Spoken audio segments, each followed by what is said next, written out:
Graeme, congratulations on your new role. You're Hibernian's first ever sporting director. Thanks very much, Kenny. I'm genuinely honoured to be offered this opportunity and really excited to be getting started. How do you see the role? Talk us through it.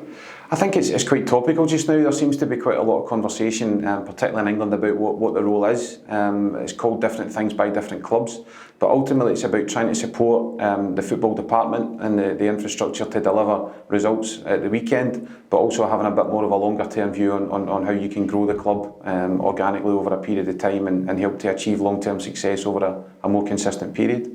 We won't dwell too much on the recent past. Supporters know our story, but fair to say you think you're inheriting really strong foundations to build on? Yeah, without a doubt, and I think anybody that sees and behind the scenes here would know that the club is absolutely unrecognisable from what it was 5 years ago, and that's a huge credit to the board who have invested in the infrastructure, you know, to the vision of Leanne and George and others who have helped to put in place what it is today. So that was a big attraction of taking the job on, was looking at that and seeing how we can actually make small changes to make things better going forward. It's no secret there was interest in you from other clubs. That's been publicly documented. What continues to excite you about A, working for Hibernian, but B, going into your new role? Yeah, I think the most important thing to say is I was never looking to leave the club. You know, it's a club that I felt genuinely trusted and valued and supported to do the job that I've been doing, and these three things are really important to me. But it was actually it was a good opportunity, I think, to take a real step back and consider the job here, and I wouldn't have taken it if I genuinely didn't think I could make a difference and help to take it forward. I had a really good conversation with Leanne and Ron where he really outlined his vision and what he wants to do within the club. His energy is fantastic, his vision's great, and it's something that I really bought into and I'm delighted to be a part of going forward. What do you want to achieve here? I think it's ultimately delivering the DNA. So we wrote a document as we were getting promoted out of the Championship which talked about what we wanted Hibs to be really clear on it. And the document itself was good. It said things like we want to achieve sustainable success, we want to be a team that competes in Europe, we want to be a team that trades players, we want to be a team that promotes from the academy and ends up being able to provide a pathway for players to come and play in the first team. And all these things are great, and all these things we thought were really relevant to Hibs. But I suppose now when you take a step back and evidence it, there isn't really that sort of evidence to say that the club has competed at a level consistently. There's only been, I think, 4 or 5 back-to-back top 4 finishes in the last 45, 50 years. So these are big things that we actually need to try and consider how we can change that. The club's had periods of success in its history. The club's had periods where it's brought through young players. It's had periods where it's transitioned and traded players and generated some income. But we want to do that more consistently, and that's the challenge going forward. You'll have a lot of ideas, big and small, things you want to put in place, short, medium and long term. Can you give us maybe an outline of some of the things we can maybe look forward to seeing? Yeah, I think ultimately there's a challenge for us now to try and make the club more global. I think it's really to try and create the narrative and what we want the club to be going forward and what we want the club to be coming into this new period. So that will have an impact on potentially some of the markets we look at for recruiting players. It will definitely involve how we actually look at learning and developing the people that we've got here, the thought processes that we have and the way that we think. Part of that will definitely be tying up some partnerships with a number of different clubs, and that will be all over Europe. Some of them, 2 in particular, we're speaking to at the moment, really big European clubs that we can learn an awful lot from in terms of how they do things and the way they coach, the way they work.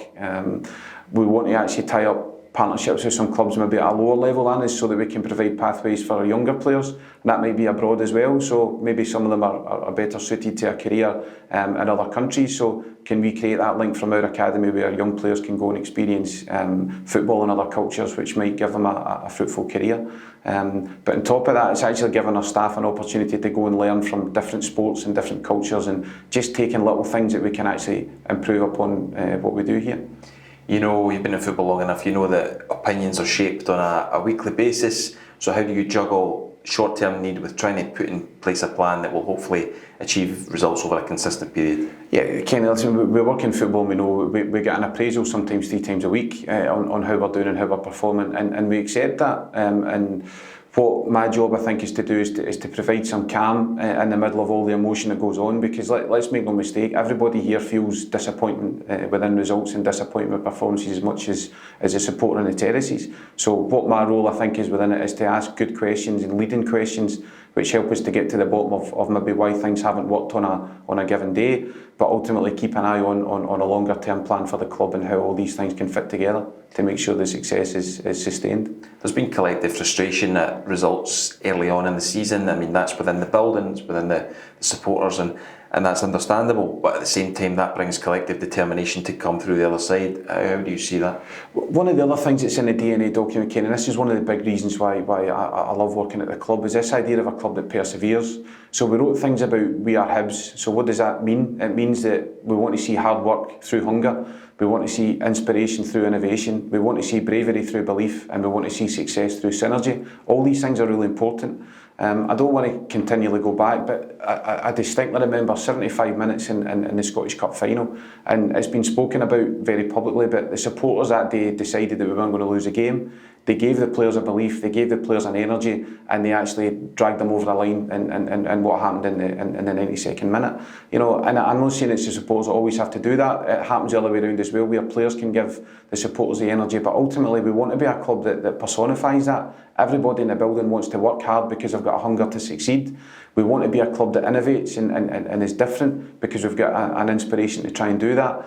We want to be brave in the things that we do because we've got a genuine belief in what we do and a genuine belief in where we can take the club going forward. And ultimately the only way we are going to achieve success is if everybody pulls together and works together. And that's why I'm here, and that's why I'm excited about the challenge ahead. The players who have come to the club or progressed through the club of different backgrounds, whether it's Ryan Porteous from our own academy, people like Lewis and Paul and Dave and Darren, who've been essential to what we've achieved in the last few years. At the same time, others have come in, like a John McGinn, Stefan Omionga, Mark McNulty, or a Martin Boyle, who have different stories. How do you replicate that kind of success and use it as a platform to build on? I think it's all part of the story and part of the narrative. So what we said to John when he came was, look, we will give you a platform, we'll give you good people in the building that can help to develop you. So John's story isn't about player recruitment, it's about the collective infrastructure in here, and that there was people in the sports science and medicine department that could keep him fit, develop him physically, make him quicker, make him stronger. There was 2 managers that played him in a position, in a style of football that would suit him and help to develop him and coach him. There was an analysis department that gave him really key bits of information about his game technically and tactically to help him improve. And ultimately what we said was we play at a level that will be attractive to teams in the English Championship and potential English Premier League. So that was John's story. The story for certain other players is different. So as you say, you know, Paul and Louis coming through the club and becoming legends, and not using that word lightly, but players who encapsulate what it means to play with the club and be part of the club and driving standards every day. You know, David and Darren coming in and being rewarded with long-term contracts to be that, these voices in the dressing room that gives us that consistency over a period of time. And as you say, you know, you mentioned other ones there, Martin Boyle coming in, developing fantastically well over a period of time and now becoming a full international player. And even for players to achieve a degree of success in a shorter term. So Jamie McLaren coming from an opportunity where he's not playing regularly to go to a World Cup with Australia, Stefan Omionga in a similar vein to come here and then go and play in the European Championships with Belgium. And you mentioned Mark McNulty doing the same thing and ending up the season with a Scotland cap. So this is the type of club that we want to be seen as. We want to be an attractive place for players to come, and we want these stories to almost take care of themselves. You know, for Ryan Porteous to come off the terraces and into the team, and he'll be able to write his own story. And there's people in here that will help him every step of the way to go and achieve his maximum potential. That's what's exciting about the club, and that's the type of club that we want to be seen as going forward. If you want to write the next chapter in that story that you talk about, we're coming into a new era, what do you want that story to be?